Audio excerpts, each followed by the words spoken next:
This is my 2024 Tesla Model 3 Performance, and it has some absolutely bizarre quirks. My name is John with Blackbird Productions, and in today's video, we're gonna be exploring some of those quirks. But first, super quick, my analytics show that there's a small percentage of you actually subscribe to the channel that do watch my videos. So if you do enjoy these videos and you enjoy the content, definitely consider subscribing. I make 2 new videos per week, and I also make car reviews as well. So definitely consider subscribing below.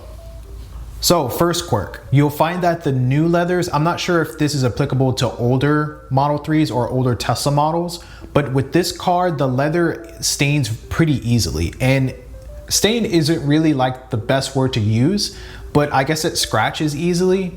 I don't know if it's like a finish issue or what have you, but I know when I'm loading up like film equipment in the back, and let's just say it rubs against the leather, it actually makes like a ashy sort of stain, and it's like, I don't know, it's very weird.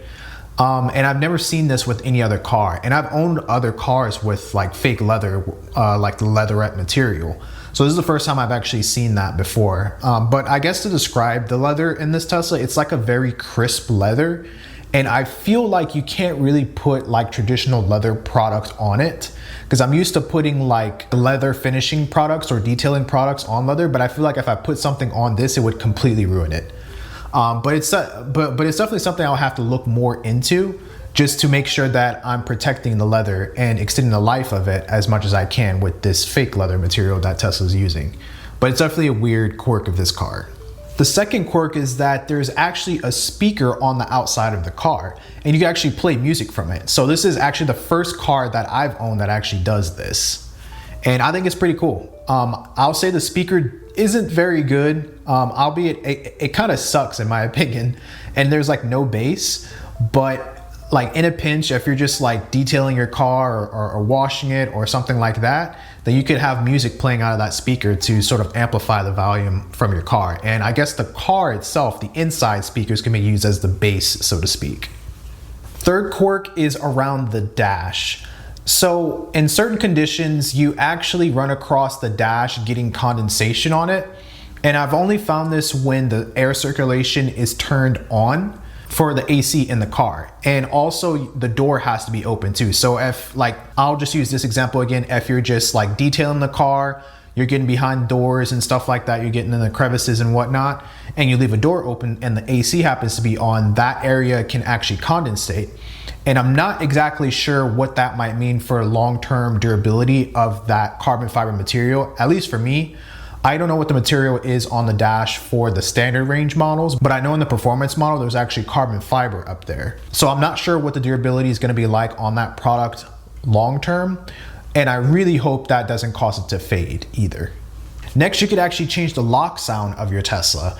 And I'm pretty sure this is for all Teslas. And I actually was showed this by UB here, which is the one I actually collaborated with to create the Tesla Cybertruck review. You can check out his channel in the description below. But I don't know, it's kind of weird. I've never had the ability to do that. I guess you could say you can do that technically in the BMWs, just because you have like, I guess like different systems in those where you could go in and change it. I forgot what it's called, but you have sort of like access to the vehicle's computers, and you could actually download an application to upload your own sounds and stuff like that. For my last BMW I had, not the i8, but the i3, I actually had it programmed to sound like a Rolls Royce, which was pretty cool.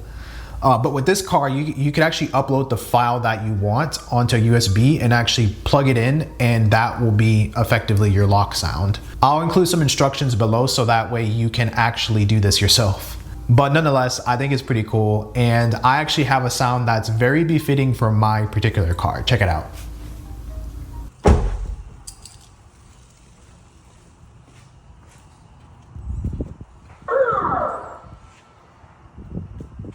The last quirk is the brakes in this car, and for some reason mine squeak sometimes, and I'm not sure why.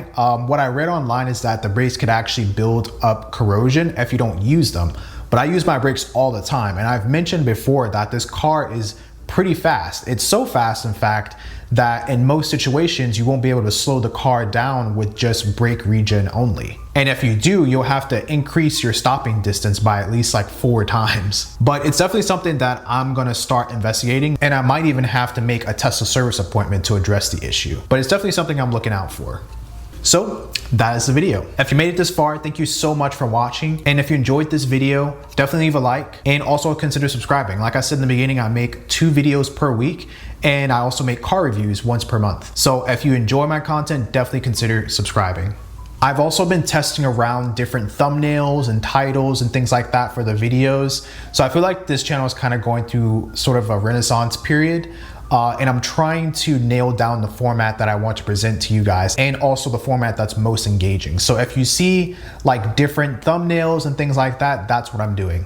So with that said, this has been John with Blackbird Productions, and thank you so much for watching. I'll see you in the next video.